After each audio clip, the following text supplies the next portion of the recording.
پاکستان جو کسی زمانے میں صرف اسٹریٹجیکلی بہت امپورٹنٹ ملک تھا، اب وہ اکنامکلی بھی بہت امپورٹنٹ ملک بن گیا۔ مڈل ایسٹ میں اصل میں دو بڑی پاورز ہیں، وہ ہیں تو مڈل ایسٹ سے باہر، لیکن وہ مڈل ایسٹ پر اثر و رسوخ رکھتی ہیں۔ پیسے رکھے ہوئے تھے شہنشاہ ایران کے دور میں امریکہ کے اندر، ایران کے۔ آج والے دن تک امریکہ نے وہ پیسے ایران کو واپس نہیں کیے۔ قاسم سلیمانی صاحب کو اسیسینیٹ کیا جاتا ہے 2020 جنوری میں۔ قاسم سلیمانی صاحب کا پاکستان سے بھی ایک تعلق تھا۔ جنرل اسلم بیگ جو فارمر آرمی چیف تھے، ان کو وہ اپنا استاد مانتے تھے۔ بی بی زینب کی شرائنگ ہے، اس کی حفاظت کی ذمہ داری جو تھی وہ حزب اللہ نے پاکستانی زینبیون کو دی ہوئی تھی۔ ایران کے ذریعے سے مڈل ایسٹ کو بھی ڈرایا جاتا تھا۔ وہ عراق گئے تھے، پھر ایک امریکن ڈرون نے ان کو اسٹرائک کیا۔ تو اس وقت جو لوگ پکڑے گئے ہیں، اس میں جو اصل کنیکشن تھا، جس نے ٹیلی فون پر یہ بات بتائی کہ اس وقت وہ یہاں پر موجود ہے، وہ ایرانی تھا۔ انڈیا کی طرف بھی اگر ہم جائیں تو 2 دن پہلے بھی واشنگٹن پوسٹ نے لکھا ہے کہ پاکستان میں سب سے زیادہ ٹارگٹ کلنگ انڈینز نے کی ہے۔ مڈل ایسٹ کے سارے مسئلے، how is it all going back to the assassination of Qasem Soleimani? Qasem Soleimani صاحب کا قد اتنا بڑا ہو گیا تھا کہ وہ خامنائی صاحب یا پریزیڈنٹ کے ایکولی کھڑے ہوئے تھے وہاں پر۔ کیا آپ جانتے ہیں کہ قاسم سلیمانی کو بغداد ملٹری ایئرپورٹ پہ اسیسینیٹ کیا گیا تھا؟ قاسم سلیمانی نے اپنی لاسٹ اسپیچ میں کیا کہا؟ امریکہ اور ایران کے بیچ کے کانفلکٹ کی اصل وجہ کیا ہے؟ بشار الاسد نے اپنی زندگی میں کون کون سے غلط فیصلے کیے؟ اسرائیل کیسے ڈفرینٹ ممالک کو اپنے مفادات کے لیے استعمال کرتا ہے؟ کیا انڈیا اور اسرائیل جیسے ممالک کے لیے کسی بھی ملک میں جا کے کسی بھی بندے کو اسیسینیٹ کرنا اتنا آسان ہے؟ یہ سب ہم نے جانا محمد مہدی صاحب سے، جو کہ ایک IR ایکسپرٹ ہے۔ اگر آپ بھی جیو پالیٹکس میں انٹرسٹ رکھتے ہیں اور جاننا چاہتے ہیں کہ دنیا میں کیا ہو رہا ہے، تو ہمیں ضرور سبسکرائب کریں۔ سر، آج ہم ڈسکس کرنے جا رہے ہیں اسیسینیشن آف قاسم سلیمانی، اور قاسم سلیمانی کی جو اسیسینیشن تھی اس کی وجہ سے ساری دنیا میں اور مڈل ایسٹ کے ریجن میں اسپیسیفکلی کیسے سچویشن ساری چینج ہوگی، پولیٹکس ساری کیسے چینج ہوگی۔ تو کیا آپ ہماری آڈینس کے لیے بتا سکتے ہیں کہ آپ ایک پرفیکٹ اسپوکس پرسن کیوں ہے سچویشن پہ؟ بسم اللہ الرحمن الرحیم۔ دیکھیے، سب سے پہلے تو میرا کیونکہ یہ سبجیکٹ ہے انٹرنیشنل ریلیشنز، دوسری بات یہ ہے کہ میں ایران بہت دفعہ جا چکا ہوں، اور ابھی آخری دفعہ پچھلے سال میں ایران گیا تھا، اور تہران لائبریری کی جو مین ایڈیٹوریم ہے اس میں نے 2016 میں پہلی دفعہ لیکچر دیا تھا۔ اس پروگرام کو پریزائڈ کر رہے تھے خمینی صاحب کے پوتے حسن خمینی، اور میں واحد تھا جو انگلش میں تھا، باقی تمام جو سامعین تھے یا سننے والے یا بولنے والے وہ سب عربی یا فارسی کے لوگ تھے۔ تو مقصد کہنے کا، یہ ابراہیم رئیسی صاحب جو ایران کے صدر تھے، ان کے ساتھ میرا تعلق 2016 سے تھا، اور جو ابھی وہ پاکستان آخری دفعہ تشریف لائے تھے اپنے جہاز کے حادثے سے پہلے، تو جس سے وہ غیر جو حکومتی کوئی بندہ تھا جس سے وہ 1 on 1 ملے، وہ صرف میں تھا۔ ان کے وزیر خارجہ جو ابھی نئے آئے ہیں، وہ بھی پاکستان میں جن چند لوگوں سے حکومت سے ہٹ کر ملے ان، تو میرا ایران کے ساتھ جو ہے، یا انٹرنیشنلی امریکہ کے ساتھ میں IBLP میں جا چکا ہوں جو سب سے پریسٹیجیس پروگرام ہے، اس کے علاوہ چائنا، تو یہ ساری میری ڈومین ہے۔ پھر میں نے جرمنی سے پڑھا، پاکستان سے جو میں پڑھا ہوں وہ بھی انٹرنیشنل، تو سارا کچھ جو ہے وہ یہی ہے۔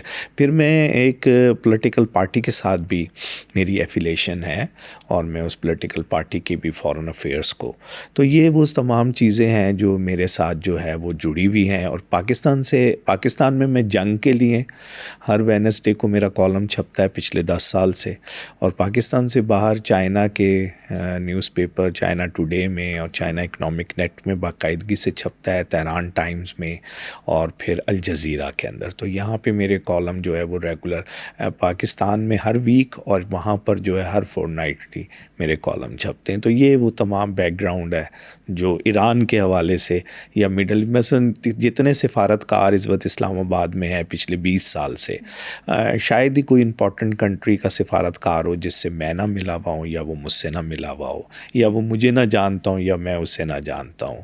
تو تقریباً تمام بڑے ملکوں کی 2008 میں نے جرمنی کی جو پارلیمنٹ ہے اس کی ساؤتھ ایشین کمیٹی سے خطاب کیا، 2010 میں جو جاپان کی پارلیمنٹ ہے اس کی ساؤتھ ایشین کمیٹی سے خطاب کیا، ٹوکیو یونیورسٹی سے لے کر اور جان ہاپکنس تک، انسٹیٹیوٹ آف پیس تک، اور جرمنی کے، تو فرانس کی پارلیمنٹ کے اندر، تو یہ ساری جگہوں پر جو ہے یہ میرا آنا جانا رہا ہے، بولنا رہا ہے. ابھی اس سال بھی میں 13ویں دفعہ چائنا گیا تھا، اور چائنا کے اندر جو ہے وہ لیکچر بھی دیے، سیچوان میں بھی اور پیکنگ میں بھی، اور باقی سارے معاملات. بالکل سر، میں نے جتنے کنٹریز کا ڈسکس کرنا ہے آپ نے سب کو وزٹ کیا ہوا. سب کو. آپ کا ایکسپیرینس ماشاء اللہ بہت واسٹ ہے. جی، میں تعلیمی ابھی پڑھتا ہی تھا کالج کے زمانے سے، جب سے ہی مجھے موقع ملتا رہا باہر جانے کا تو میں باقاعدگی سے جاتا رہا، اور پھر پڑھنے کا بھی موقع ملا تو پھر پڑھنے کے لیے بھی جاتا رہا، اور ابھی بھی میں بڑا ریگولر پاکستان سے باہر آتا جاتا رہتا ہوں. اچھا سر، اب ہم آ جاتے ہیں ایران پہ. قاسم سلیمانی صاحب کو اسیسینیٹ کیا جاتا ہے 2020 جنوری میں. تو کیا مجھے آپ بتا سکتے ہیں کہ اس ریجن کے، مڈل ایسٹ کے سارے ریجن کے، اور ایران یو ایس کے ریلیشن قاسم سلیمانی کے اسیسینیشن سے پہلے کیسے تھے؟ دیکھیے، قاسم سلیمانی صاحب کی وجہ شہرت اسی لیے تھی کہ انہوں نے جو تھی وہ پینیٹیشن کی تھی اس پورے ریجن کے اندر، اور اس ریجن کے اندر آپ کو میرے سے بہتر پتہ ہوگا کہ 2000 اسکوائر مائل جو تھا وہ صرف حزب اللہ کے پاس تھا جب وہ بنے. آپ کو علم میں ہوگا کہ حزب اللہ 1980 میں بنی تھی. 1980 سے ہی جو ہے یہ آگے بڑھنے کی کوشش کر رہی تھی، لیکن بنیادی طور پر سلیمانی صاحب کے دور کے اندر یہ 5 لاکھ مربع اس کے اندر چلی گئی تھی. تو یہ ان کی کامیابیوں کی ابتدا تھی. پھر انہوں نے حوثیوں کو جس طرح تیار کیا، اور یمن کے بہت بڑے علاقے کے اندر آج بھی حوثیوں کا قبضہ ہے اور وہ وہاں پہ رول کر رہے ہیں. پھر اسی طرح بشار الاسد صاحب کو جتنی بھی سپورٹ تھی، وہ جس طرح، کیونکہ ایک زمانے میں تو ایران کے تعلقات سیریا کے ساتھ اچھے نہیں ہوا کرتے تھے، کیونکہ ایران جو تھا وہ امریکن کیمپ میں تھا 79 سے پہلے، اور سیریا جو تھا وہ رشین کیمپ میں تھا جسے سوویت یونین کہتے تھے. تو لیکن بعد کے حالات کے اندر، اور خاص طور پہ حافظ الاسد صاحب کے انتقال کے بعد، بشار الاسد جب سے آئے تو یہ کمزور وکٹ پہ تھے، اور ان کو سپورٹ کرنے میں ایران کا یا قاسم سلیمانی صاحب کا بہت بڑا رول ہے. انہوں نے پاسداران انقلاب کے ذریعے سے وہاں پر ایک پوری پینیٹیشن کری. ان کے لوگ جو تھے وہ ایران کی ایمبیسی کے اندر آرمی کے لوگ کام کیا کرتے تھے، وہ ان کو تمام سپروائز کیا کرتے تھے. اور گولان کی پہاڑیوں پر جو اسرائیل کے ساتھ جھگڑا ہے سیریا کا، اس کے اندر بھی ہم یہ دیکھتے ہیں کہ وہاں ایرانی فوجی بھی شہید ہوئے. تو مقصد کہنے کا یہ ہے کہ ایران کی پینیٹیشن جو تھی وہ اس حد تک تھی. آیا کہ وہ سینئر موسٹ لیول کے تھے، سپاہی لیول کے لوگ نہیں تھے، تو اس کا مطلب یہ ہوا کہ بنیادی طور پہ وہ مینجمنٹ کے لوگ تھے یا اسٹریٹجی کے لوگ تھے، لیکن وہ وہاں پر موجود تھے. تو ایران کا پھر قاسم سلیمانی صاحب کا پاکستان سے بھی ایک تعلق تھا. قاسم سلیمانی صاحب نے پاکستان میں اپنے ابتدائی دور میں ٹریننگ کی تھی. جنرل اسلم بیگ جو فارمر آرمی چیف تھے، ان کو وہ اپنا استاد مانتے تھے، اور جنرل اسلم بیگ کے ساتھ ان کا ایک بڑا ہی قریبی قاسم سلیمانی صاحب کا تعلق تھا. تو اسلم بیگ صاحب کیونکہ ایک زمانے میں اس ریجن کے اندر اسلام اور چائنا اور اس کے حوالے سے ایک بڑی معروف شخصیت تھے، تو ان کے ساتھ، بلکہ آج والے دن تک اسلم بیگ صاحب کے پاس اور پاکستان ایسی تصاویر موجود ہیں جس میں قاسم سلیمانی ایک بچے کی طرح، ایک چھوٹے عمر کے بندے کی طرح جنرل اسلم بیگ صاحب کے پیچھے کھڑے ہوئے. تو پاکستان کے ساتھ بھی ایک قاسم سلیمانی صاحب کا تعلق تھا، اور یہاں پر بھی ان کے دوست احباب موجود تھے. اور اگر ہم دیکھتے ہیں تو جب IS سے لڑائی ہوئی قاسم سلیمانی صاحب کی زندگی میں سیریا کی، تو اس میں پاکستانیوں کا بھی بڑا رول رہا. زینوبیون کے نام سے ایک تنظیم بنائی گئی جس میں پاکستان سے لوگ گئے، اور انہوں نے خاص طور پہ جو بی بی زینب سلام اللہ علیہ کی شرائنگ ہے، اس کی حفاظت کی ذمہ داری جو تھی وہ حزب اللہ نے پاکستانی زینوبیون کو دی ہوئی تھی، اور سیریا میں، اور زینوبیون نے IS کو وہاں سے مار بھگایا تھا، کیونکہ IS بہت قریب آ گئی تھی، لیکن زینوبیون کے لوگوں نے. تو یہ اس پورے خطے میں اگر ہم دیکھیں تو قاسم سلیمانی صاحب نے اپنی ایک سٹیک ڈیولپ کیے تھے، جو ان کے سٹیک نہیں تھے بلکہ وہ ایران کے سٹیک تھے. لیکن قاسم سلیمانی صاحب کے ان سٹیکس کے ساتھ ساتھ ان کے دشمن بھی پیدا ہوتے جا رہے تھے، جو آؤٹ سائڈرز بھی تھے اور ان سائڈرز بھی تھے. اور اگر ہم ان کی ایسی نہیں آگے ہم چلیں گے کہ وہ جب شہید ہوئے یا قتل ہوئے اس وقت کیا کچھ ہوا. لیکن اس وقت کا جو مڈل ایسٹ تھا وہ بہت حد تک انہوں نے اس کو کنٹرول کر لیا تھا, اور مڈل ایسٹ کی جو باقی طاقتیں تھیں وہ اس ساری صورتحال سے بڑی پریشان تھی, کیونکہ بشار الاسد کی اس وقت بھی حکومت گرانے کے لیے اس وقت کی جتنی GCC کنٹریز تھیں, آپ صرف مسقط کو نکال دیں, اور اس کے علاوہ ترکی اور امریکہ, یہ سب پاورز جو تھیں انہوں نے مل کر کوشش کی تھی بشار الاسد کو. اور آپ کو پتہ ہے کہ عرب لیگ سے بشار الاسد کی اور سیریا کی رکنیت کو کینسل کر دیا گیا تھا. تو یہ وہ تمام ریزنز تھیں جس کی وجہ سے ایران کی اور قاسم سلیمانی صاحب کی ایک دھاک پوری دنیا کے اندر بیٹھ گئی کہ, اور جبکہ معاشی طور پر اس وقت بھی ایران پر پابندیاں لگی ہوئی تھی, اور ایران کے معاشی معاملات جو تھے وہ اتنے کوئی اچھے نہیں تھے, لیکن اس کے باوجود کہ وہ اس وقت بھی پاکستان کے 1000 روپے کے ایران کے 2.5 لاکھ روپے, تو وہاں کی سچویشن یہ ہے.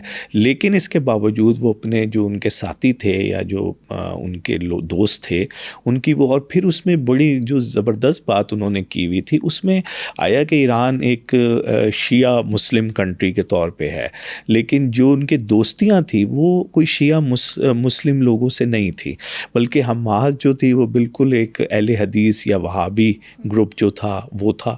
اور بشار الاسد صاحب کا بھی تعلق اہل تشیع سے نہیں تھا, وہ علوی تھے اور سنی العقیدہ مسلمان کے طور پہ تھے, لیکن علوی تھے. تو ان کا سٹائل وہی تھا جو اہل سنت کا ہے, لیکن وہ علوی کہلاتے تھے. اور اسی طرح جو ان کے حوثی ہیں, حوثی بھی اس طرح شیعہ نہیں ہیں, تو وہ بھی ایک اور طرح کے ہیں, اور نماز وغیرہ وہ سب اہل سنت سٹائل میں ہی پڑھتے. تو مقصد کہنے کا یہ ہے کہ انہوں نے اپنی دوستی, ہاں حزب اللہ پکی اہل تشیع تھی, شیعہ لوگ تھے, تو انہوں نے جو اپنے گروپس بنائے اس میں اس بات کا وہ نہیں رکھا کہ وہ صرف ان کے فرقے کیوں, بلکہ انہوں نے اپنی پینیٹیشن جو ہے وہ ہر جگہ کری.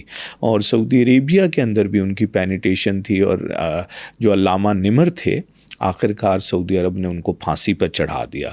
جو نمر تھے یہ ایران سے فارغ التحسین تھے, یہاں سے پڑھ کر واپس سعودی عرب گئے تھے, اور ایک بڑی توانا آواز تھی, اور سعودی عربیہ کے اندر اہل تشیع حضرات کی جو سب سے توانا آواز تھی وہ نمر صاحب ہی تھے. لیکن فائنلی پھر ان پر مقدمات چلے اور ان کو پھانسی دے دی گئی, اور آج تک ان کی جو پھانسی ہے وہ وہاں پر ایک اثر رکھتی ہے سعودی عرب میں. تو مقصد کہنے کا یہ ہے, پھر عراق کے اندر جو ہے وہ قاسم سلیمانی صاحب نے اپنے گروپس بنائے, اور یہاں تک گروپس بنائے کہ انہوں نے امریکہ کے جو ایمبیسی تھی اس تک پر حملہ کیا. ڈائریکٹلی ایران تو شامل نہیں تھا, لیکن ایران کی امریکہ کے بقول پروکسیز نے یہ والا کام کیا, جو ایران کے اتحادی تھے تو وہ یہ کام کیا. اور سب سے بڑی بات یہ ہوئی عراق میں صدام حسین صاحب کے اترنے کے بعد کہ ایران کی جو سپلائی لائن تھی وہ تہران سے لے کر جنوبی بیروت تک, اسرائیل کے بارڈر تک, وہ اس کو روکنے والا کوئی نہیں تھا. تو قاسم سلیمانی صاحب کی ایک بہت بڑی اچیومنٹ تھی. اور اگر ہم قاسم سلیمانی صاحب کی آخری اسپیچ دیکھیں جو انہوں نے اپنے کمانڈوز کے ساتھ کی, اور لگتا ہے کہ اس اسپیچ میں انہیں اندازہ ہو رہا تھا کہ شاید اب وہ زیادہ عرصے اس دنیا میں نہیں رہیں گے, تو انہوں نے اس اسپیچ کے اندر بھی یہ کہا کہ یہ دیکھیں گے ہم نے ایک سپلائی لائن بنا لی اور یہ ایک صاف ستھری ہے, تو ہمیں جو ہے اس بات پر پاسبانان انقلاب کے کمانڈوز کو خیال رکھنا ہوگا کہ اب ہم نے اس سے آگے کی طرف جانا ہے. تو مثال کے طور پہ ان کے جو منصوبات تھے وہ سارے جو تھے وہ آہستہ آہستہ کامیابی کی طرف جا رہے تھے. اور یہ آپ سر, اور اس کی جو پریشانی تھی وہ امریکہ کو تو تھی, امریکہ کے ساتھ ساتھ اسرائیل کو تھی, کیونکہ اسرائیل بہت چھوٹا سا ملک ہے, اور ایک طرف اس کے حزب اللہ کھڑی تھی اور ایک طرف حماس کھڑی ہوئی تھی, تو اور پھر سیریا کھڑا ہوا تھا. تو یہ اسرائیل کی پوزیشن تھی. ٹرکی کے لیے بھی ایک پوزیشن تھی, اور ٹرکی کے اندر کردوں نے بہت مسائل پیدا کیے ہوئے ہیں. تو کرد جو ہیں وہ صرف ٹرکی میں نہیں رہتے, وہ عراق میں بھی رہتے ہیں, سیریا میں بھی رہتے ہیں, اور کسی حد تک ایران میں بھی رہتے ہیں. تو یہ جو کرد تھے یہ سپلائی لائن بنی ہوئی تھی ترکی کے خلاف, اور ترکی جو تھا وہ ان تمام صورتیں, اور اسی لیے ترکی نے بہت گھس کر بھی کوشش کی تھی سیریا کے اندر اپنی فوج کے ذریعے سے بھی, لیکن ترکی جو تھا اس وقت بہرحال قاسم سلیمانی صاحب کی موجودگی میں ناکام ہو گیا تھا. تو سعودی عربیہ جو تھا وہ بھی مالی طور پر فنڈنگ ان طاقتوں کو کر رہا تھا جو اس کے سراؤنڈنگ کے اندر ان طاقتوں سے لڑ رہی تھی. تو سعودی عربیہ سے بھی کیونکہ نمر صاحب کے واقعے کے بعد تہران کے اندر سعودی سفارت خانے پر حملہ ہو گیا تھا، جس کے بعد سے سعودی عرب اور ایران کے تعلقات جو تھے وہ کشیدہ ہو گئے تھے. تو اس کی بلکہ پاکستان نے اس وقت ایک کوشش بھی کی تھی. اس وقت کے وزیر اعظم اور آرمی چیف نواز شریف اور جنرل راحیل شریف نے ایک پہلے ریاض اسی دن گئے تھے اور پھر ریاض سے تہران آئے تھے. تو ایک کوشش شروع کی تھی کہ کسی طرح ان معاملات، کیونکہ پاکستان پر بھی بڑا پریشر تھا ان دونوں ملکوں کی لڑائی میں. پچھلے 30 سال میں پاکستان میں بھی کوئی 1 لاکھ لوگ شہید یا قتل ہوئے ہیں. یہ جتنی ٹارگٹ کلنگ ہوئی فرقوں کے درمیان، اس کے اندر کہیں نہ کہیں ان طاقتوں کا بھی اثر رسوخ رہا ہے. تو یہ وہ ساری سچویشن ہے جو مڈل ایسٹ اور مڈل ایسٹ سے جڑے ہوئے ملکوں میں قاسم سلیمانی صاحب کی شہادت سے پہلے یا ان کے قتل ہونے سے پہلے تھی. اچھا سر، ہم لوگ جب ایران کے مسائل کی بات کرتے ہیں یا ایران کی گلوبل امپیکٹ کی بات کرتے ہیں تو اس میں ہم لوگ جو US ایران کا ریلیشن شپ تھا اس کو that is an important factor. اس میں ہم لوگ یہ باتیں اکثر سنتے ہیں کہ ایران جو تھا وہ US کی ایمبیسی سے، جس طرح آپ ابھی بتا رہے تھے، ایران US کی ایمبیسی پہ حملے کرتا تھا، پھر US بھی ریٹیلیٹ کرتا تھا. تو کیا اس طرح کے کچھ انسٹنسز کے بارے میں آپ ہمیں بتا سکتے ہیں؟ دیکھیے، سب سے پہلے تو ایسا ہوا تھا نا کہ 79 میں جس وقت انقلاب آیا ایران کا، تو انقلاب ایران سے پہلے شہنشاہ ایران اور امریکہ ایک ہی سمجھے جاتے تھے. بلکہ کہا جاتا تھا کہ امریکہ کا تھانے دار ہے خطے میں شہنشاہ ایران، اور شہنشاہ ایران کی اس وقت وہی پوزیشن تھی جو آج سعودی عربیہ کی پوزیشن ہے امریکہ کے ساتھ. تو شہنشاہ ایران کے لیکن جانے کے بعد سب سے پہلے یہ ہوا کہ ایران کے جو انقلابی تھے انہوں نے کنٹرول حاصل کر لیا امریکن امبیسی کا، اس پر حملہ کر دیا. اور امریکن جو سفارتکار تھے ان کو اتنا بھی وقت نہیں ملا کہ وہ وہاں سے نکل کر کسی سیف مقام پر جا سکے.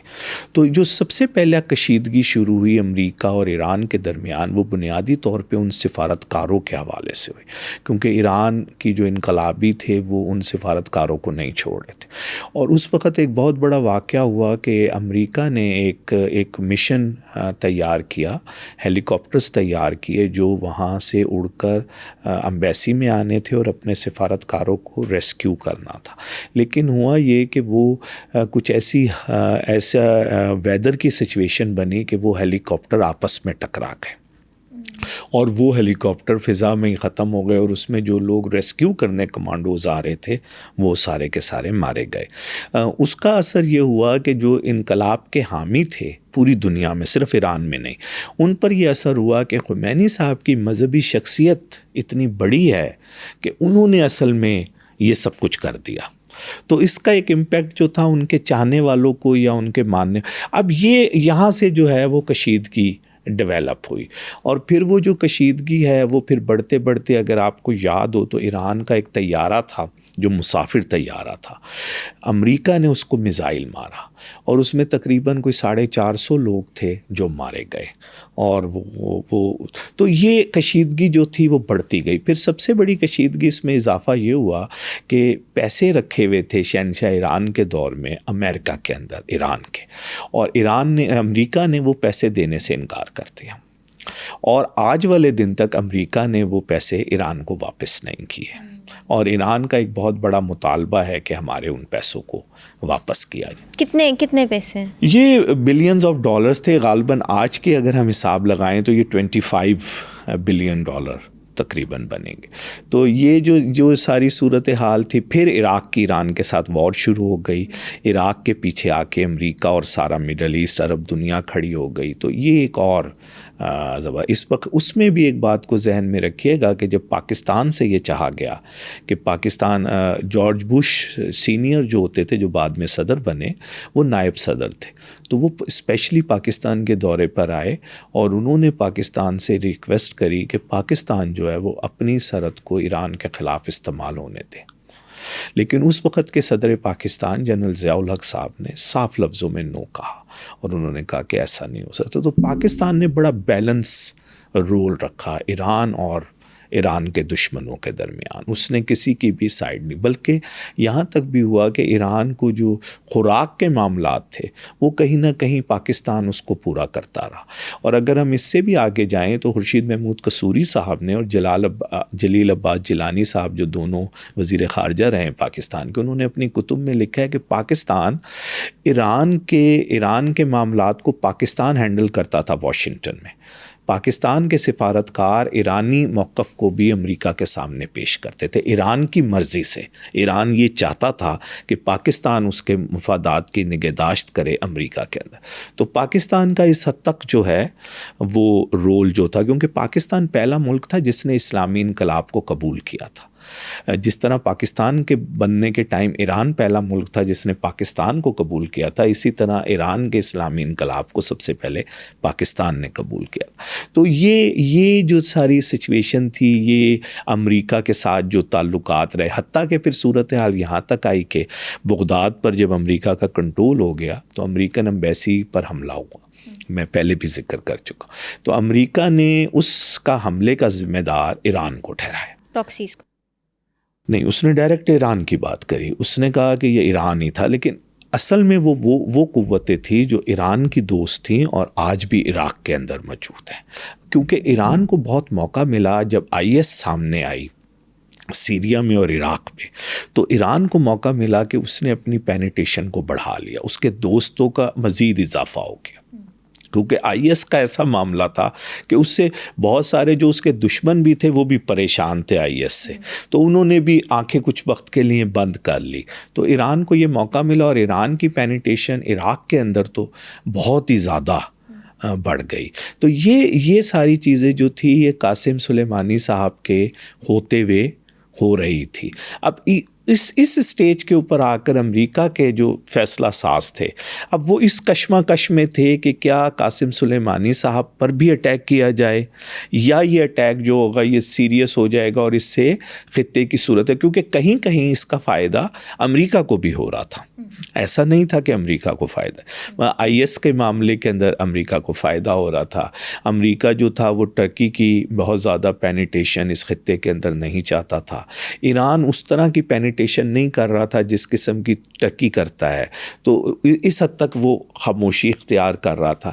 پھر یہ بھی تھا کہ ایران جو تھا وہ کیونکہ ایک خاص جگہ پر ہے، ایران جو ہے فارسی بولنے والے، لیکن اگر ہم ترکی کا انفلوئنس دیکھیں تو ترکی جو ہے وہ سینٹرل ایشیا میں بھی آج تک ترکی زبان بولی جاتی ہے. اور سنکیونگ میں بھی جو مسلمان چین میں رہتے ہیں وہ اپنے آپ کو ترکی نسل کہتے ہیں. اسی لیے طیب اردگان صاحب نے سنکیونگ کا ذکر 2 دفعہ کیا جس کو چائنا نے بڑا ناپسند کیا. تو آج بھی اگر آپ بیجنگ میں جائیں تو وہاں کی جو سب سے پرانی مسجد ہے 600-700 سال پرانی، ایک دفعہ میرا جانے کا اتفاق ہوا، وہ بھی آج تک وہاں پر جو لوگ ہیں وہ اپنے آپ کو ترکی نسل کہتے ہیں. تو ترکی کا انفلوئنس جو ہے وہ اور طرح کا ہے اور ایران کا انفلوئنس جو ہے وہ اور طرح کا ہے. تو کہیں نہ کہیں امریکہ کو بھی اس انفلوئنس کا فائدہ ہو رہا تھا. اور شاید ایک بہت بڑا فائدہ یہ ہو رہا تھا کہ ایران کے ذریعے سے مڈل ایسٹ کو بھی ڈرایا جاتا تھا. مثلا سعودی عرب اور جو یہ باقی ممالک ہے ان کو بھی ڈرایا جاتا تھا. آپ کے نالج میں ہوگا کہ قطر کی جو سب سے بڑی گیس جہاں سے نکلتی ہے وہ بالکل ایران کے ساتھ جڑی ہوئی ہے، دوسری طرف ایران کی اور اس طرف قطر. تو ہمیشہ یہ ڈرایا جاتا ہے کہ ایران ایک بہت بڑا ملک ہے تو کسی وقت ایسا نہ ہو کہ کہیں وہ اس پر بھی قبضہ کر لے. کیونکہ آپ کو پتہ ہے کہ کچھ جزائر پر ایران کا ڈسپیوٹ ہے عربوں کے ساتھ، آج بھی عراق کے ساتھ بھی ہے اور ان باقی عربوں، کیونکہ جو جزیرے ہیں وہ بالکل قریب آ جاتے ہیں. اگر ہم شط العرب کو دیکھیں یہ بین ہرمز، تو یہ دنیا کا نیرو ترین جگہ ہے جہاں سے سمندر میں سے جگہ کٹتی ہے، اور یہ ایران اور عرب دنیا کو بالکل ساتھ لا کے کھڑا کر دیتا ہے. اتفاق سے ابھی دسمبر کے مہینے میں مجھے پہلی دفعہ یہ جگہ دیکھنے کا اتفاق ہوا ہے. میں سیکورٹی ورک شاپ تھی پاکستان نیوی کی، تو اس کے اندر کچھ جرنلز اور کچھ لوگوں کو انہوں نے انوائٹ کیا ہوا تھا، تو وہ ہمیں وہ بھی دکھانے کے لیے لے کر گئے. تو وہ تو یہ پاکستان، اس کے بعد کھلا جب سمندر شروع ہوتا ہے نیرو کے بعد تو پاکستان ہے. تو پاکستان کی اس لیے اس جگہ پہ کیونکہ 70% جو گزرگاہ ہے دنیا کے تیل کی وہ یہ جگہ ہے, تو یہاں پر چیزیں, تو یہ جو ساری سچویشن تھی اس کو بڑے اچھے طریقے سے قاسم سلیمانی صاحب اور ان کی ٹیم نے مینیج کیا ہوا تھا, اور امریکہ کو کہیں کہیں میں نے عرض کیا فائدہ بھی ہو رہا تھا اور کچھ جگہوں پہ نقصان ہو رہا تھا. اسی لیے امریکہ کے پالیسی ساز اس بات پر بحث کر رہے تھے کہ ان کو مارا جائے یا نہ مارا جائے, لیکن فائنلی پرویل جو کی سوچ وہ ان کو مارے جانے کی سوچ کی, اور فائنلی اس زمانے میں بھی اتفاق سے ٹرمپ صاحب بھی پریزیڈنٹ تھے, انہوں نے اس کی اجازت دی اور اس کے بعد جو ہے ان کا واقعہ پیش آ گیا. اچھا سر, ابھی آپ اس سے پہلے ذکر کر رہے تھے کہ قاسم سلیمانی صاحب نے جو اپنی آخری اسپیچ کی تھی کمانڈوز کے ساتھ, اس میں ان کی اسپیچ سنو تو اندازہ ہوتا ہے کہ شاید انہیں کچھ اندازہ تھا اس بات کا کہ میری شاید یہ آخری اسپیچ ہو. تو ایسے کون سے ایونٹس تھے جو قاسم سلیمانی کی اسیسینیشن کی طرف اشارہ کر رہے تھے؟ اور ابھی جس طرح آپ ٹرمپ کی بات کر رہے ہیں, سننے میں یہ آتا ہے کہ جو پینٹاگون یا امریکن اسٹیبلشمنٹ تھی وہ نہیں چاہ رہی تھی کہ ہم اسیسینیٹ کریں, مگر ٹرمپ نے ان کے اگینسٹ جا کے اسیسینیٹ کر دیا. تو کیا اس میں سچائی؟ یہ صحیح بات ہے, آپ نے بالکل صحیح فرمایا. جو ایلیمنٹ نظر آتے ہیں نا وہ ہمیں یہ نظر آتے ہیں کہ انہوں نے, اگر آپ کو یاد ہو تو انہوں نے کچھ جاسوس پکڑے تھے, اور وہ بنیادی طور پہ قاسم سلیمانی صاحب کو قتل کرنے کے لیے تھے. تو ایسے واقعات بار بار ہو رہے تھے, ایسے لوگ بے نقاب ہو رہے تھے جو یہ کوشش میں لگے ہوئے تھے قاسم بلکہ ایک واقعے میں تو ایسا بھی محسوس ہوا کہ ایران کے اندر سے بھی کچھ لوگ ان کو مروانا چاہتے, اور وہ پھر پورا ریکٹ جو تھا وہ پکڑا گیا, اور اس کو پھر پکڑ کر جو ہے وہاں پر سزائیں بھی ہوئیں. تو میں نے پہلے ہی عرض کیا پہلے آپ کے سوال میں کہ جہاں ان کے دوست تھے بہت زیادہ, وہاں ان کے دشمنوں کی بھی تعداد بڑھتی جا رہی تھی. تو بہت سارے لوگ جو انٹرنل ایران کی پالیٹکس میں ہیں وہ بھی ان سے خائف ہو رہے تھے, ایکسٹرنل لوگوں کی اپنی پرابلمز تھی. تو یہ دونوں چیزیں جو مل کے, کیونکہ اگر ہم دیکھیں کہ جب وہ مارے گئے ہیں تو اس وقت جو لوگ پکڑے گئے ہیں اس میں صرف غیر ملکی لوگ شامل نہیں تھے, اس میں جو اصل کنیکشن تھا جس نے ٹیلی فون پر یہ بات بتائی کہ اس وقت وہ یہاں پر موجود ہے وہ ایرانی تھا. تو مقصد کہنے کا یہ ہے کہ اندر اگر آپ دیکھیں تو پچھلے چند سالوں سے ایران کے قاسم سلیمانی صاحب کو ہٹ کر دیکھتے ہیں ہم, جو زمینوں کو جسے ہم ارضیات کہتے ہیں, اس کے جو وہاں کے سب سے بڑے آدمی تھے ماہر, ان کو ایسینیشن کی گئی, ان کو مارا گیا. اس کے علاوہ جو ہے وہ ان کے سب سے بڑے جو سائنسدان تھے جو ایٹم بم اور ان چیزوں کو, نیوکلیر چیزوں کو دیکھ رہے تھے, ان کی گاڑی کو ہٹ کیا گیا وہاں سے باہر نکلنے کے ساتھ. تو یہ واقعات بتاتے ہیں کہ ایران کے اندر جاسوسی کا جو ایک نیٹ ورک ہے ان کے مخالفین کا, وہ بھی کافی تگڑا موجود ہے, کہ اوپر نیچے 4 ایسے بڑے لوگ دیکھیں نا, ان کے جو فوج کے ایک جنرل تھے ان کو اسی طرح وہاں پہ مارا گیا. تو یہ بہت سارے واقعات جو ہیں, آیا کہ یہ واقعات 80s کے شروع میں تو ہمیں ایران میں نظر آتے ہیں, جس کے اندر جو آج کے رہبر انقلاب ہیں خامنائی صاحب, ان کا ایک ہاتھ بھی شہید ہو گیا, ایک ہاتھ ان کا رائٹ ہینڈ ان کا نہیں ہے, صرف لیفٹ ہینڈ ہے. تو یہ سارے واقعات, لیکن پھر تھم گئے تھے یہ واقعات, پھر دہشت گردی کی صورتحال جو تھی تھم گئی تھی. لیکن ابھی ہم پچھلے چند سالوں سے دیکھیں تو یہ دہشت گردی کی لہر جو ہے ایک دفعہ دوبارہ ہمیں ایران کے اندر نظر آتی ہے. تو یہ وہ تمام واقعات تھے جو اس بات کو جوڑ رہے تھے کہ قاسم سلیمانی صاحب کا, کیونکہ قاسم سلیمانی صاحب نے 2019 میں جب سفر کا مہینہ ہوا اور وہ جو ایک واک ہوتی ہے نجف سے لے کے کربلا تک, جسے عرف عام میں مشی اور کچھ اور بھی کہا جاتا ہے, اس واک کے اندر وہ خود شامل ہوئے. اور یہ اس بات کا ثبوت تھا کیونکہ انہوں نے یہ والی بات اسرائیل کی طرف سے آ رہی تھی کہ وہ اس واک کو سبوتاج کر دے گا, تو انہوں نے کہا کہ میں خود اس کو لیڈ کروں اور میں دیکھتا ہوں. تو وہ اتنے سامنے آ کر یہ ساری کچھ کر رہے تھے کہ یہ چیزیں ان کے ساتھ جو لوگ ہوں گے ان کو بھی سمجھ آ رہی ہوگی, اور اگر جو لوگ اس کو پڑھنے سے اس سے تعلق رکھتے ہیں تو انہیں بھی یہ بات سمجھ آ رہی ہوگی کہ ایسے آدمی کے لیے زندگی اور موت جو ہے نا وہ بالکل ساتھ ساتھ چل رہی ہوتی ہے. اور میرا خیال ہے ٹائم بھی اتنا زیادہ گزر گیا تھا, عموماً اس لیول کے عہدوں کے اوپر اتنے سال لوگ نہیں رہا کرتے جتنے سال وہ رہ چکے تھے. تھے. تو شاید یہ تمام چیزیں تھیں جس کی وجہ سے وہ یہ فکر مند تھے یا یہ سمجھ رہے تھے کہ یہ کچھ ہو سکتا ہے. تو اور فائنلی ایسا ہی ہوا اور ان کی شہادت ہو گئی، اور ان کے آنے والے لوگ اس طرح چیزوں کو کنٹرول نہیں کر سکے جس طرح کا کنٹرول ان کا موجود تھا. اب یہ بھی ہو سکتا ہے کہ ان کے دور میں ہی چیزیں تھوڑی سی نیچے آ رہی ہوں، لیکن ظاہری طور پہ ہمیں نظر نہیں آتی، لیکن ان کے مرنے کے فوراً بعد ہمیں نظر آتا ہے کہ چیزیں جو تھی وہ نیچے کی طرف چل پڑی. اچھا، اگر ہم تھوڑا سا اسیسینیشن کی اٹیمپٹ کو ہی ڈسکس کر لیں تو کہا یہ جاتا ہے کہ وہ عراق گئے تھے کسی وزٹ پہ، اور پھر ایک امریکن ڈرون نے ان کو اسٹرائک کیا تھا. تو کیا آپ اس سچویشن کو تھوڑا سا اور اس سارے سینیریو کو تھوڑا سا اور ڈیٹیل میں بتا سکتے ہیں؟ دیکھیے، اصل میں ان کی جو ذمہ داری تھی وہ ان تمام ممالک میں جہاں جہاں پاسداران انقلاب، مثلاً وہ ایکسٹرنل ہدف حاصل کرنے والی شعبے کے سربراہ تھے، تو ان کا یہ معمول تھا کہ وہ ان علاقوں کے اندر وزٹ کرتے. اگر آپ ان کی ایک تصویر دیکھیں جس کے اندر وہ بھی کھڑے ہوئے ہیں، حزب اللہ کے چیف بھی کھڑے ہوئے ہیں، عراق میں جو ان کے لوگ ہیں وہ بھی کھڑے ہوئے ہیں، حماس کے لوگ، تو وہ یہ ان کا ایک روٹین تھی. جیسے ابھی ہم دیکھتے ہیں کہ ہمارے DGISI جو ہیں ابھی تاجکستان تشریف لے کر گئے ہوئے تھے. تو ذمہ داریاں اس طرح کی ہوتی ہیں کہ اس میں آپ نے اپنے ہدف جو ہیں وہ اپنے ملک سے باہر حاصل کرنے.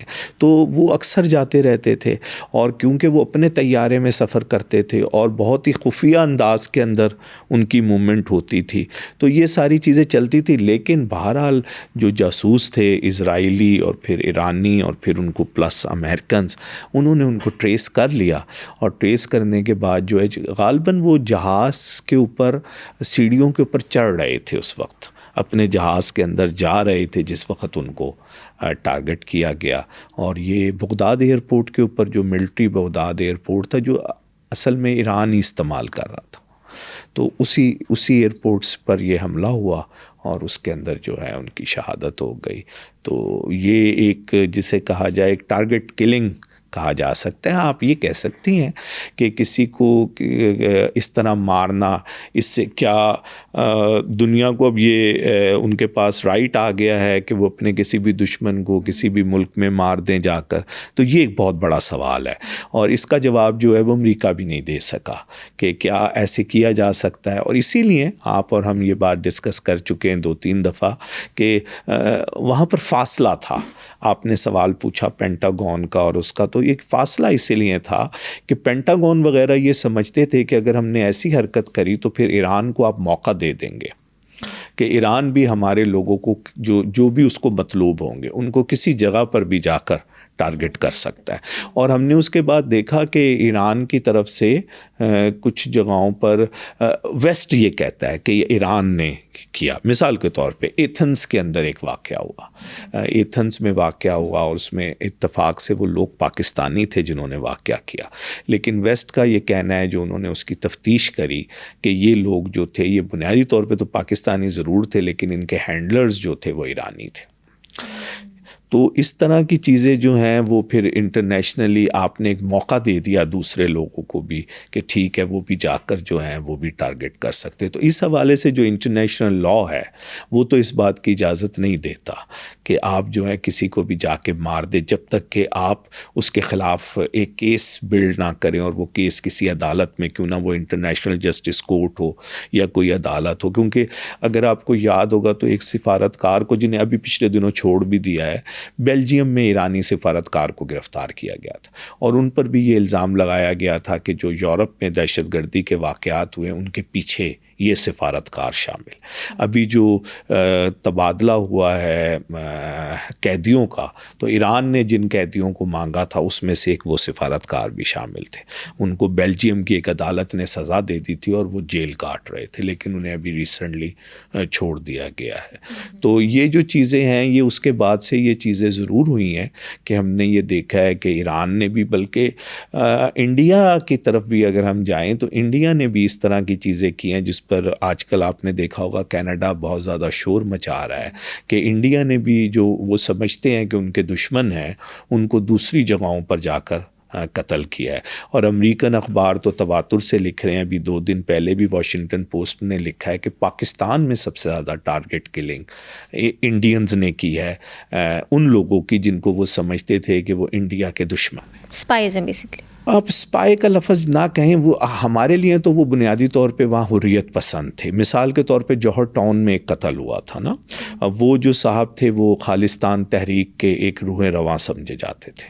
ان کو وہ چہل قدمی کر رہے تھے اپنے گھر کے سامنے صبح کے ٹائم میں, تو کوئی موٹر سائیکل پر سوار آئے اور انہوں نے ان کو گولیاں مار دی. اور کہا یہ جاتا ہے کہ وہ را کے لوگ تھے اور پاکستان نے. بلکہ انڈین اخبارات تو یہاں تک دعویٰ کرتے ہیں کہ اس کے فوراً بعد جو ڈائریکٹر تھا را کا انٹرنیشنل ہدف حاصل کرنے کا, دہلی میں اس پر حملہ ہوا, اس کی کار میں آگ لگ گئی.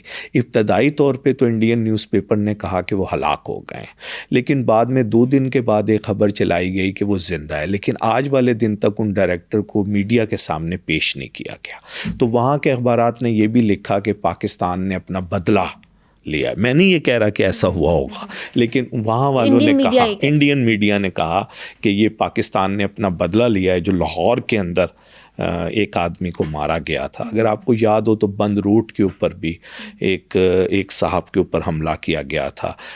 کچھ خبریں یہ ہیں کہ وہ مارے گئے تھے, کچھ خبریں یہ نہیں مارے گئے. مجھے ایگزیکٹ نہیں پتا کہ مارے گئے یا نہیں مارے گئے, کیونکہ میڈیا میں مکس سی پاکستان کے خبریں آئیں کہ مارے گئے یا نہیں. تو مطلب کہنے کا میرا یہ ہے کہ قاسم سلیمانی کے بعد یہ چیزیں جو ہیں یہ دنیا نے ذرا زیادہ تعداد میں, ایسا تو نہیں تھا پہلے نہیں تھی, لیکن یہ زیادہ تعداد کے اندر دیکھی اور اس کو ایک اپنا وہ سمجھ لیا. دیکھیں نا, کینیڈا تو یہ کہہ رہا ہے کہ اس میں ڈائریکٹلی مودی صاحب شامل ہیں. جو آپریشن CIA نے کیا ہے اس میں جو لوگ پکڑے ہیں وہ انڈین سفارت خانے کے لوگ ہیں, اور وہ ان کا جو رابطہ بنتا ہے وہ اجے جودل کے ساتھ بنتا ہے جو را کے ہیڈ ہے. تو وہ لازمی بات ہے وہ جواب دہ ہیں مودی کو, تو یہ ایک چین بن جاتی ہے. تو پینٹاگون بنیادی طور پہ اسی چین کے خلاف تھا. وہ کہہ رہا تھا کہ اگر ہم نے قاسم سلیمانی کو ایسے مارا, ان کے 2 موقف تھے کہ ایسے مارنے سے ایک تو ہمارے لوگ بھی مر سکتے ہیں, دوسرا موقف یہ تھا کہ وہ یہ سمجھتے تھے کہ قاسم سلیمانی جہاں جہاں ان کے لیے نقصان دہ ہیں کہیں کہیں ان کے لیے فائدہ مند بھی ہیں. ان کی اس ہیج منی سے سعودی عرب اور UAE وغیرہ کو ڈرا کر امریکہ جو فوائد حاصل کر رہا تھا تو وہ بھی ایک ان کے ذہن کے اندر چیزیں موجود تھیں. تو یہ ساری چیزیں تھیں جس کا یہ رزلٹ نکلا اور یہ ساری چیزیں ہوئیں. اچھا سر, اب ہم نے اسیسینیشن تو ڈسکس کر لیا قاسم سلیمانی کی. اسیسینیشن کے بعد مڈل ایسٹ کے سارے ریجن میں ہم دیکھتے ہیں کہ بہت انسٹیبلٹی آ جاتی ہے. ابھی آپ ایکسس آف ریزسٹنس کی بات کر رہے تھے, وہ بھی افیکٹ ہوتی ہے.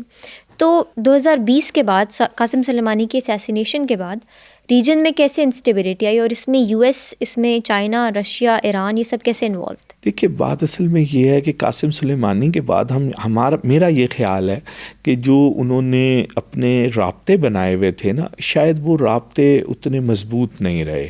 ان رابطوں کے اندر تنگی, کمزوری آ گئی, اور شاید امریکہ نے بھی اپنی اسٹریٹجی کو تھوڑا سا تبدیل کیا. ان نے قاسم سلیمانی کے مرنے کے فوراً بعد اس نے پینیٹیٹ کیا ان تمام لوگوں کو جو اس کے پرانے دوست تھے, اور عرب دنیا نے یہ کیا کہ انہوں نے بشار الاسد کے ساتھ جتنی بھی لڑائی تھی اس کے بعد وہ ایک صلح کی طرف گئے, اور اسی سال انہوں نے بشار الاسد کو عرب لیگ میں واپس بلایا اور ایک تاثر دیا جو خامنائی صاحب بار بار کہہ رہے ہیں کہ میں پوائنٹ آؤٹ کرتا رہا اور بشار الاسد کو بتاتا رہا کہ یہ تمہارے ساتھ گیم ہو رہی ہے اور تمہارے نیچے سے زمین ہٹ رہی ہے.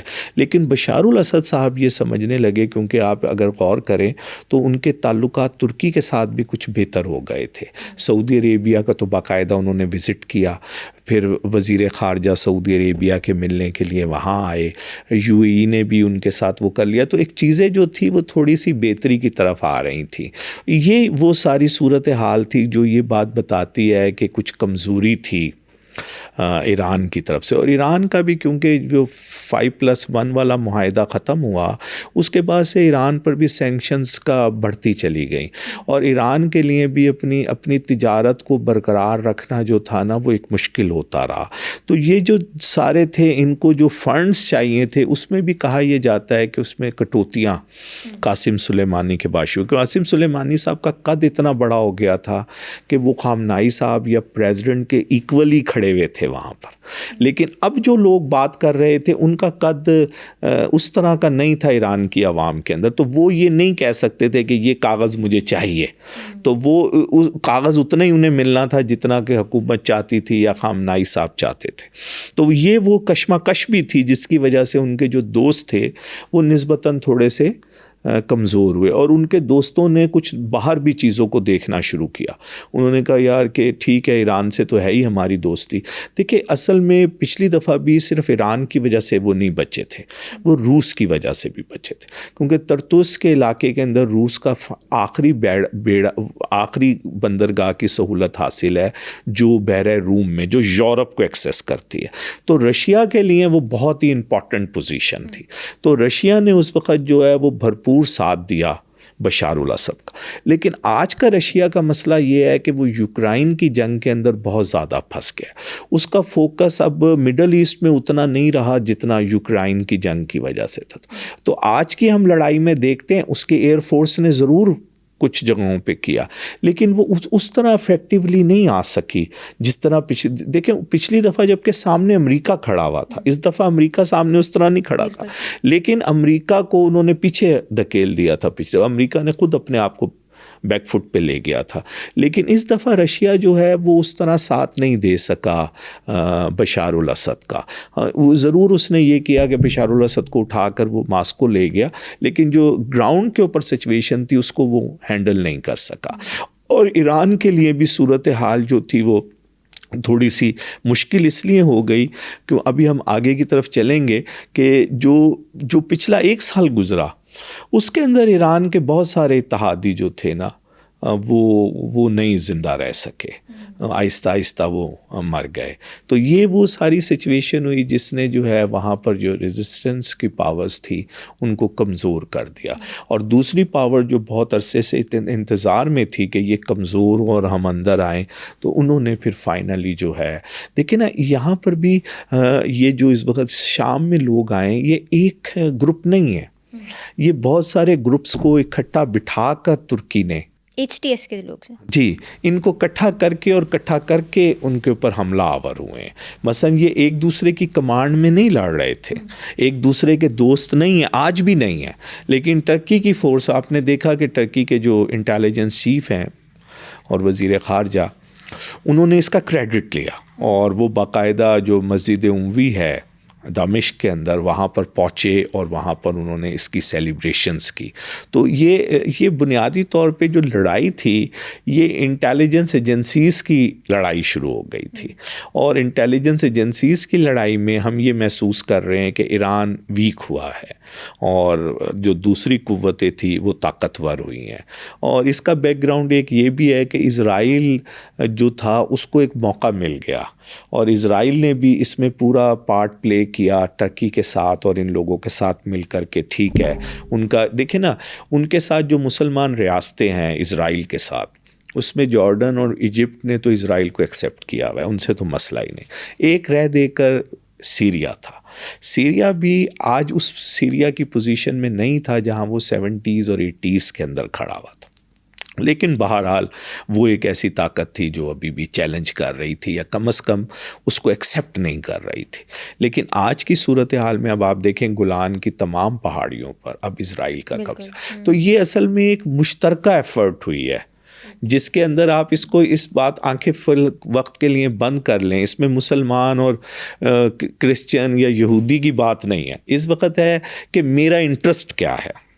تو جو میرا انٹرسٹ ہے وہ اگر یہودی اور کرسچن کے ساتھ مل کر پورا ہو رہا ہے تو ٹھیک ہے، میرے لیے وہی میرے دوست ہیں. تو یہ سچویشن. ابھی ہم آگے کنٹمپریری جیو پالیٹکس میں، تو کیا آپ مجھے بتا سکتے ہیں کہ جو 7 اکتوبر 2023 کو انسیڈنٹ ہوا، حماس نے اٹیک کیا اسرائیل پہ، پھر ریٹیلیٹ کیا، پھر غزہ میں ساری سچویشن، یہ سب کچھ ابھی تک کے مڈل ایسٹ کے سارے مسئلے، how is it all going back to the assassination of Qasem Soleimani? دیکھیے قاسم سلیمانی صاحب کے بعد یہ فیصلہ 7 اکتوبر والا، ایران یہ کہتا ہے کہ یہ ہم اس فیصلے میں شامل نہیں تھے، یہ فیصلہ جو ہے حماس نے خود سے کیا. اچھا، اب اگر ہم یہ مان لیں کہ یہ خود سے حماس نے کیا، تو حماس اس سے کیا اچیو کرنا چاہتا تھا؟ آج سے چند ماہ پہلے جو ویسٹ ایشیا کے حماس کے نمائندے ہیں وہ پاکستان کے دورے پہ تشریف لائے تھے، لاہور بھی آئے تھے. لاہور میں وہ کافی سارے لوگوں سے ملے اور میرے بھی آفس میں تشریف لائے، اور فیروز پور روڈ پر ان سے میری کوئی 1 گھنٹے کی ملاقات ہوئی، جس کی کوریج بھی تمام ٹی وی اور اخبارات نے کی.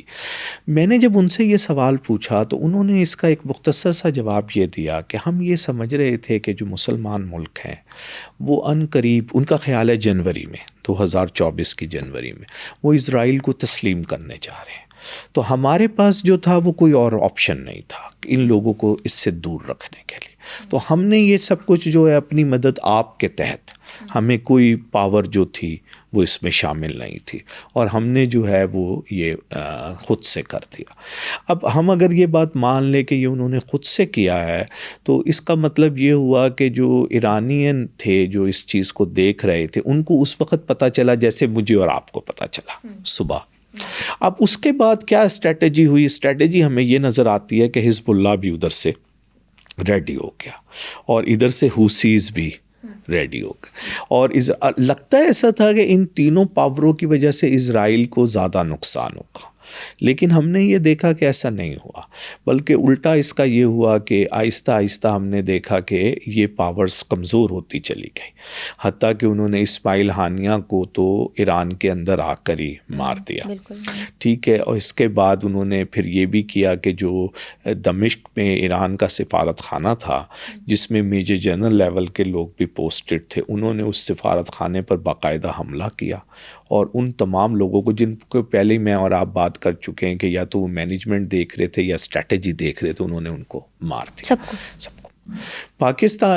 ایران نے اس کے بعد جوابی ایک میزائل کا حملہ کیا جس کا کوئی خاص امپیکٹ تو سامنے نہیں آیا سوائے اس کے کہ ہاں ایک میزائل چلے، اور اس میزائل کو انٹرسیپٹ کرنے کے لیے جہاں امریکہ برطانیہ نے اسرائیل کا ساتھ دیا، وہاں سب سے بڑا ساتھ جارڈن نے دیا. تو جارڈن نے اسرائیل میں گھسنے سے پہلے ہی ان میزائلوں کی، کیونکہ اتنی طاقت نہیں تھی، تو ان میزائلوں کو فضا میں ہی تباہ کر دیا. تو ایران نے یہ کیا، پھر اسماعیل ہانیہ والا واقعہ ہو گیا. تو مقصد کہنے کا یہ ہے کہ یہ جو ساری سچویشن تھی یہ بہرحال ایران، قاسم سلیمانی صاحب کی شہادت کے بعد ایران کی کمزوری کی طرف گئی، حتیٰ کہ جو سب سے طاقتور تھی حزب اللہ کی لیڈرشپ کو بھی، ایک کوئی نہیں، صرف حسن نصر اللہ کو نہیں، حسن نصر اللہ کے بعد سیکنڈ لیڈرشپ کو بھی اسرائیل نے جو ہے وہ ختم کر دیا. اسی طرح اسماعیل ہانیہ کوئی نہیں، اسماعیل ہانیہ سے بھی جو بعد میں سریش صاحب آئے اور ان کو بھی انہوں نے ان کو شہید کر دیا، ان کو بھی مار دیا. تو یہ جو ساری سچویشن ہے اس میں ویکنس نظر آتی ہے ہمیں ایران کی، کہ ایران جو ہے یا ایران کے وہ لوگ جو اس کام کے لیے مامور تھے وہ اس حد تک نہیں کام کر سکے کہ اپنے لوگوں کو بچا سکتے. تو لامحالہ آج کی سچویشن تو یہ ہے کہ سپلائی لائن بریک ہو گئی ہے، ایران کی جو چیز جنوبی بیروت تک جاتی تھی ختم ہو گئی. حزب اللہ جو 80 کے اندر ایک بہت ہی چھوٹی سی جماعت تھی اور بہت چھوٹے سے علاقے پہ اس کا اثر و رسوخ تھا، وہ آج اس کی سچویشن یہ ہے کہ وہ پارلیمنٹ کے اندر بھی ایک معقول پارٹی کے طور پہ موجود تھی. مثلا اس نے صرف جو ہے وہ عسکری حوالے سے ہی پینیٹریٹ نہیں کیا، بلکہ پولیٹیکلی حوالے سے بھی اس نے پینیٹریٹ کیا. اور وہ اسے، کیونکہ آپ مجھ سے بہتر جانتی ہیں کہ جو لبنان کا کانسٹیٹیوشن ہے اس کے تحت پریزیڈنٹ ہمیشہ کرسچن بنے گا، پرائم منسٹر سنی مسلم بنے گا، اور اسپیکر جو ہے، تو جو یہ پوزیشن تھی یہ حزب اللہ کی مرضی کے بغیر یہ پوزیشنز کسی کو نہیں مل پا رہی تھی، کیونکہ اس کی اتنی اسٹرانگ پولیٹیکل پارلیمنٹ میں پوزیشن بن گئی تھی. تو آج لیکن ہم یہ دیکھتے ہیں کہ یہ ساری صورتحال جو ہے یہ کمزور پڑ گئی ہے، اور پھر بشار الاسد صاحب کے ہٹنے کے بعد یہ مزید کمزور. میں ذاتی طور پہ یہ سمجھتا ہوں، میں نے اس پہ لکھا بھی ہے کہ مڈل ایسٹ میں اصل میں 2 بڑی پاورز ہیں، وہ ہیں تو مڈل ایسٹ سے باہر لیکن وہ مڈل ایسٹ پر اثر و رسوخ رکھتی ہیں. ایک ایران ہے اور ایک ٹرکی ہے، یہ 2 بڑے ملک ہیں. عرب دنیا کی ساری کی آبادی بھی آپ ملا لیں تو وہ ایران جتنی نہیں بنتی، نہ ٹرکی جتنی بنتی ہے. اچھا، اسرائیل بھی جو ہے وہ نسبتاً ایک چھوٹا ملک ہے. مثلا اسرائیل کی تو یہ پرابلم ہے کہ اس کی جو فورسز ہیں جب انہیں لانگ رینج قسم کی کوئی اپنی ایکسرسائز کرنی پڑتی ہے تو وہ اسرائیل میں نہیں ہو پاتی، کیونکہ اسرائیل کے پاس اتنی ٹیریٹری نہیں ہے، تو ان کو اسرائیل سے باہر جا کے کرنی پڑتی ہے. ٹھیک، تو یہ وہ سچویشن ہے. تو اسرائیل ایک ہے ضرور پلیئر، بڑا پلیئر ہے، امریکہ کا آشرواد ہے، امریکہ نے رکھا ہوا اسے اسی لیے، لیکن دو پلیئر اصل میں یہ ہے، اور یہ دونوں پلیئر اجمی ہیں، اور دونوں پلیئر کسی نہ کسی وقت کے اندر عربوں کے اوپر حکومت بھی کر چکے ہیں، تو عرب ان کے ساتھ ایک تھوڑا سا وہ بھی رکھتے ہیں. تو لیکن یہ دونوں ہی اصل میں اپنے مفادات کے لیے آگے بڑھ رہے ہیں. ابھی چند ماہ پہلے تک ایسا لگ رہا تھا کہ ایران آگے ہے اور ٹرکی پیچھے. آج ایسا لگتا ہے کہ نہیں، اب صورتحال بیلنس ہو گئی ہے. اب میرا خیال ہے کہ ٹرکی کوشش کرے گا عراق کے اندر بھی اپنے معاملات کو، اور ہو سکتا ہے اگر اس کو امریکہ کی حمایت حاصل ہو تو عراق کے اندر بھی وہ رجیم چینج اور سچویشن کو چینج کرنے کی کوشش کرے. بلکہ کچھ ایسی اطلاعات بھی آ رہی ہیں کہ عراق کے اندر بھی کچھ تھوڑی سی فیلنگز جو ہیں وہ ذرا ہارٹ ہوتی جا رہی ہیں.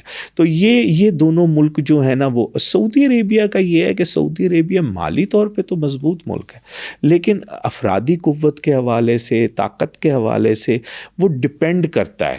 ایک طرف وہ امریکہ کو ڈپینڈ کرتا ہے، لیکن امریکہ پہ بھروسہ نہیں رکھتا، کیونکہ امریکہ کے صدر جو پھر اب صدر بننے جا رہے ہیں، انہوں نے کہا تھا کہ اگر ہم 15 دن ساتھ نہ دیں تو یہ بادشاہت قائم نہیں رہ سکتی سعودیہ کی. تو سعودیہ کے مجھے ذاتی طور پہ قطر کے ایمبیسڈر جو پاکستان میں تھے، اور وہ فرسٹ کزن ہیں امیر قطر کے، آج کل بیروت میں ان کے ایمبیسڈر ہیں، انہوں نے مجھے کہا کہ ہماری بڑی خواہش ہے، اور صرف ہماری نہیں، GCC کنٹریز کی، کہ پاکستان ہماری سیکورٹی کو سنبھالے. اور انہوں نے اگزامپل دی کہ 2022 کے ورلڈ کپ کی جس طرح پاکستان نے سیکورٹی سنبھالی ہے، ہم بڑے وہ تھے، اور ہمیں پاکستان سے کوئی ڈر نہیں، کیونکہ پاکستان واحد اجمی ملک ہے جس کا ان میں سے کسی سے کوئی جھگڑا نہیں کہ پاکستان کوئی چیز کو ٹیک اوور کر لے گا. تو پاکستان اگر، لیکن پاکستان کے انہوں نے یہ لفظ کہے، میرے نہیں ہے، کہ پاکستان اپنے انٹرنل مسائل میں ہر وقت اس طرح الجھا رہتا ہے کہ اتنا بڑا ملک ہونے کے باوجود ہم یہ سمجھتے ہیں اسے انجن ہونا چاہیے ہمارا، اور ہم اس کے پیچھے ڈبے ہونے چاہیے، لیکن یہ انجن جو ہے یہ ہر وقت خود ہی اپنے مسائل میں گھرا رہتا ہے. تو یہ سچویشن ہے. اسی لیے سعودی عرب، ہم برا بھلا یہاں پاکستانی کہتے ہیں کہ یار وہ اسرائیل سے کیوں بات کر رہا ہے، اس کی مجبوری ہے کہ وہ پاکستان اور اسرائیل کے ساتھ، اگر پاکستان اس پوزیشن میں آ جائے تو شاید وہ اسرائیل سے تھوڑا دور چلا جائے، لیکن وہ ایران، اور آیا کہ اس وقت اس کے دونوں ملکوں کے ساتھ سفارتی تعلقات بحال ہو گئے ہیں. ایران کے ساتھ بھی جو جھگڑا تھا وہ چین نے اسے بیچ میں ملا کر اس کو کسی حد تک وہ کر دیا ہے. ابھی کراؤن پرنس نے جس قسم کا بیان دیا ایران کے حوالے سے، وہ بڑا خوشکن بیان ہے. اسی طرح جو صحافی کے قتل کے بعد ترکی کے ساتھ تعلقات خراب ہوئے تھے، ترکی کیونکہ معاشی طور پہ بہت نیچے چلا گیا، ترکی کو فوری طور پہ پیسوں کی ضرورت تھی اسے سعودی عرب نے $5 بلین، تو ترکی کے ساتھ بھی ایک وہ ہے. لیکن سعودی عرب اور عرب دنیا یہ سمجھتے ہیں کہ یہ دونوں ملک، یہ میں نہیں کہہ رہا کہ وہ ان پہ قبضہ کرنا چاہتے ہیں، لیکن ان کے وسائل پر بہرحال اپنا حق سمجھتے ہیں، اپنی کہیں نہ کہیں ایک پوزیشن چاہتے ہیں کہ ہماری ایک پوزیشن ہونی چاہیے، ہمارا حق چاہیے. اور پھر دوسری طرف جو ہے یہ بڑے ملک ہیں، فوجی اعتبار سے بھی بڑے ملک ہیں، پھر نیوکلیر پاور کے قریب ایران پہنچا ہوا ہے، تو سعودی عربیہ کی ایک یہ بھی پریشانی ہے. تو یہ وہ تمام چیزیں ہیں جو مڈل ایسٹ کے اندر جو ہے نا وہ اس وقت ہو رہی ہیں. اور خاص طور پہ 7 اکتوبر کے بعد جب سے ایران کمزور پڑا ہے، تو اب یہ بھی دیکھا جا رہا ہے کہ ایران کی نئی اسٹریٹجی کیا ہوگی، ایران کیسے چلے گا، کیونکہ ایران بہت عرصے سے یہ کہہ رہا ہے کہ ایران کا مستقبل جو ہے اب ویسٹ کی طرف نہیں ہے، ایسٹ کی طرف ہے. اچھا، ایسٹ کی طرف وہ کیوں کہہ رہا ہے؟ کیونکہ ان کا سب سے بڑا ان کا جو خریدار ہے وہ چین ہے، دوسرے نمبر پہ بھارت ہے. تو لیکن اب مسئلہ وہاں پر کیا آ رہا ہے؟ مسئلہ یہ آ رہا ہے کہ پاکستان جو کسی زمانے میں صرف اسٹریٹجکلی بہت امپورٹنٹ ملک تھا، اب وہ اکنامکلی بھی بہت امپورٹنٹ ملک بن گیا. مثلا اگر آپ اس میں سے نہیں گزریں گے تو آپ کی کاسٹ مینجمنٹ کا جو ایشو ہے وہ حل نہیں ہو سکتا. اگر ایران اپنی انرجی پائپ لائن کے ذریعے سے لے کر آنا چاہتا ہے چین یا بھارت، تو پاکستان کی ضرورت ہے. اگر بھارت اپنا سامان کم پیسوں پر یورپ اور سینٹرل ایشیا اور ایران پہنچانا چاہتا ہے تو پاکستان کی ضرورت ہے. اسی طرح چین کی. تو اب یہ بات کہیں بیٹھ اس لیے نہیں رہی کہ پاکستان کے اندر جو ماحول بنا ہوا ہے اس کے اندر پاکستان کی صلاحیتوں سے پاکستان بہت نیچے کام کر رہا ہے. تو ایران کے لیے بھی یہ پرابلم بنی ہوئی ہے. ایران کے جو اس وقت سفیر ہیں ڈاکٹر امیری سفارتکار نہیں ہیں. ان کا بیک گراؤنڈ سفارتکاری کا نہیں ہے. وہ ایک نامینیٹڈ قسم کا. تو بڑے فرینک آدمی ہیں. ابھی پچھلے ہفتے کے اندر منڈے والے دن انسٹیٹیوٹ آف ریجنل اسٹڈیز اسلام آباد نے پاک ایران تعلقات پر ایک نشست رکھی ہوئی تھی. اس میں وہ بھی ایک اسپیکر تھے, میں بھی ایک اسپیکر تھا, اور مشاہد حسین سید صاحب ایک. تو وہ بڑی اوپن گفتگو کرتے ہیں, سفارتکاروں کی طرح لگی لپٹی نہیں کرتے. وہ پاکستان سے بہت کچھ چاہتے ہیں. وہ کم از کم اتنا تو ضرور فوری طور پہ چاہتے ہیں کہ بارٹر سسٹم کے تحت پاکستان ان کی خوراک کی ساری ذمہ داری پاکستان اٹھا لے, اور پاکستان کی ایندھن کی ذمہ داری. لیکن ہمارے درمیان بینکنگ چینل نہیں ہے. ہم امریکہ سے $12 ارب ہم نے امریکہ کو پچھلے سال چیزیں بھیجی ہیں. $10 ارب کی چیزیں ہم نے یورپی یونین کو بھیجی ہے. یہ $22 ارب بنتے. ٹوٹل ہم نے $28 ارب کی چیزیں باہر بھیجی ہیں. 22 ارب صرف ان لوگوں کو بھیجی ہے جو ایران کے خلاف ہیں. ان کے صدر یہاں پر آئے, وہ صدر مر گئے, تو ان کے بعد اب ان کے وزیر خارجہ آئے, تو وہ پاکستان سے چاہ رہے ہیں کہ یہ وہ رستہ ہے جہاں سے نا ان کے لیے کچھ اکنامکلی کچھ نکل سکتا ہے. لیکن پاکستان اپنے مسائل میں پھنسا ہوا ہے. سی پیک اپنے مسائل میں پھنسا ہوا ہے. ابھی تک وہ اپنی اس فیس پہ واپس نہیں پیس پر آ سکا. تو یہ, اور انڈیا کے ساتھ تو فی الحال ہمارے تعلقات ہی سفارتی سطح پہ بہت ہی نیچے. ہمارا سفیر نہیں ہے وہاں, ہم نے واپس بلا لیا تو ان کے سفیر کو واپس بھیج دیا تھا. تو ہم آج بھی وہیں پر کھڑے ہوئے ہیں. تو یہ وہ سچویشن ہے جس کے اندر جو ہے وہ ایران اور یہ پورا خطہ جو ہے نا وہ بری طرح جو ہے وہ الجھا ہوا ہے.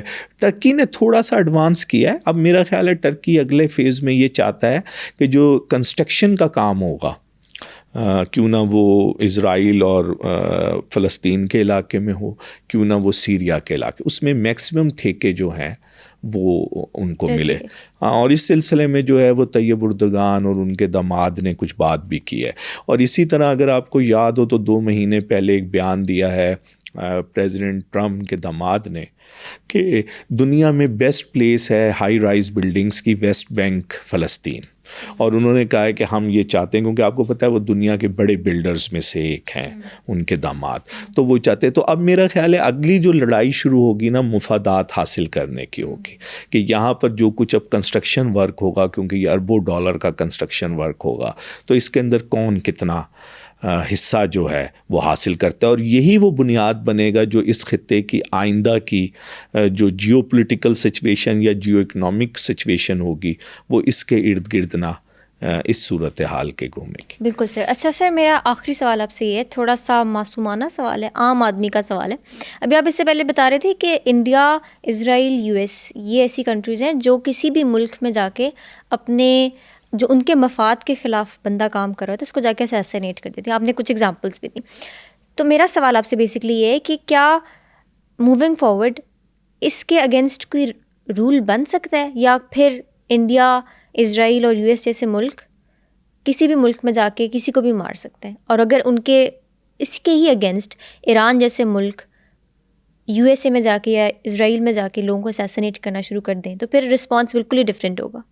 تو اس پہ کیا ٹھیک ہے؟ دیکھیے قانون تو پہلے سے موجود ہے. قانون تو موجود ہے کہ آپ کسی کے ملک میں جا کے کسی کے شہری کو نہیں مار سکتے ہیں, اور آپ جو کچھ بھی ہوگا وہ عدالتی ذریعے سے ہی ہوگا. آپ انٹرنیشنل کورٹ میں جائیں گے, مثال کے طور پہ کسی کو میرے سے شکایت ہے تو وہ انٹرنیشنل کورٹ میں جائے گا یا انٹرپول میں جائے گا. وہ کہے گا کہ میں نے یہ غیر قانونی کام ان کی سرزمین پہ کیا یا اپنی سرزمین پہ کیا ان کے خلاف. تو یہ ایک طریقہ موجود ہے, لیکن یہ وہی والی بات ہے کہ جس کی طاقت والا معاملہ ہے. تو اسرائیل تو یہ کام جو ہے اگر آپ دیکھیں تو 72 سے کر رہا ہے. جس وقت میونخ اولمپکس ہوئے تھے اور میونخ اولمپکس میں جو واقعہ ہوا تھا اس کے بعد سے اسرائیل کا یہ طریقہ کار ہے کہ وہ انٹرنیشنلی اپنے ٹارگٹس کو مارتا ہے. امریکہ کے بارے میں بھی دیکھیں اس طرح کی کتابیں تک موجود ہے کہ امریکہ جو ہے ابھی جو اس وقت فارن سیکرٹری ہیں انہوں نے کہا ہے کہ پچھلے 20 سال سے ہم یہ کوشش کر رہے تھے کہ ایرانی رجیم کو چینج کیا جائے. تو اب یہ بالکل ایک غیر سیاسی، غیر اخلاقی، غیر قانونی بات انہوں نے کی وزیر خارجہ لیول کے، لیکن انہوں نے ایکسیپٹ کیا ہے کہ ہم 20 سال سے اس کوشش میں لگے ہوئے تھے.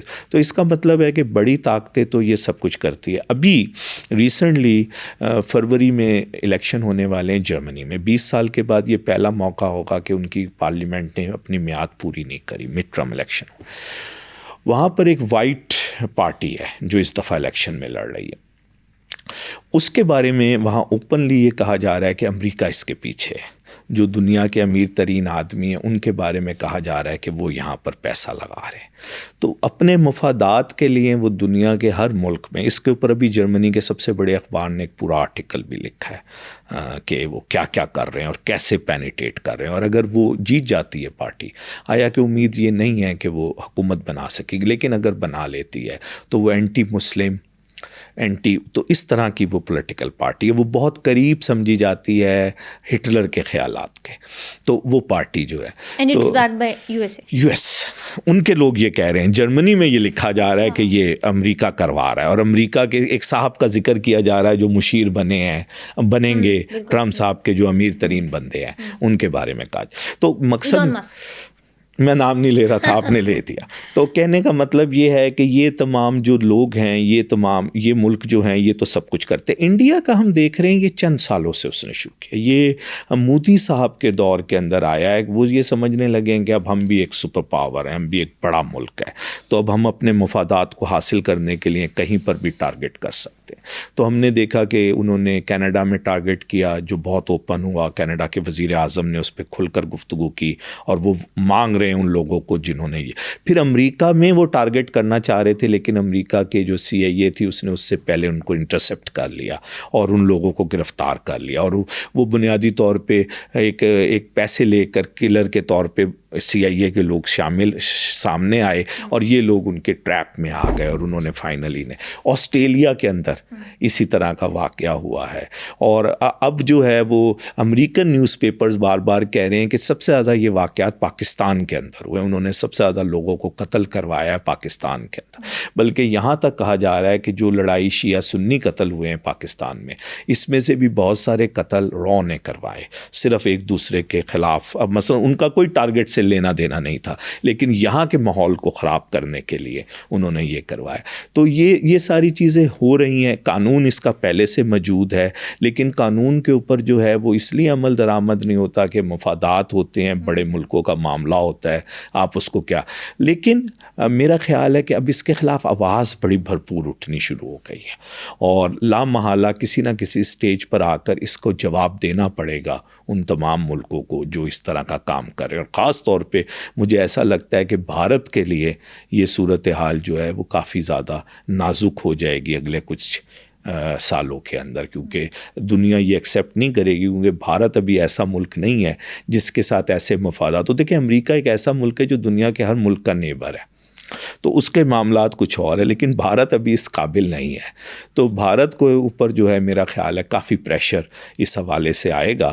اور میرا خیال ہے اگر بھارت میں کسی وقت حکومت تبدیل ہو جاتی ہے تو وہ ضرور اس کو ری وزٹ بھی کریں گے، کیونکہ مودی صاحب کی پالیسیز اور دوسرے لوگوں کی پالیسیز میں پچھلے 76 سال میں ہمیں بڑا ڈفرینس نظر آتا ہے. تو وہ ضرور اس کو کریں گے کہ یہ ہم سب کچھ غلط کر رہے ہیں. لیکن سر دست جو ہے آپ کہیں کہ امریکہ یا اسرائیل کو روکا جا سکتا ہے، تو آپ کے سامنے اسرائیل کے وزیر اعظم کے خلاف سب کچھ ہوا ہے، لیکن کسی نے کوئی اسے نہیں روکا ہے اور وہ آج بھی دندناتے پھر رہے ہیں. Thank you so much for coming sir. آپ کا بہت شکریہ جی، بہت مہربانی. Thank you so much. آپ کو یہ پوڈ کاسٹ کیسا لگا؟ اس پوڈ کاسٹ کے بارے میں اپنی رائے ہمیں کامنٹ سیکشن میں ضرور بتائیں. انٹل نیکسٹ ٹائم، خدا حافظ.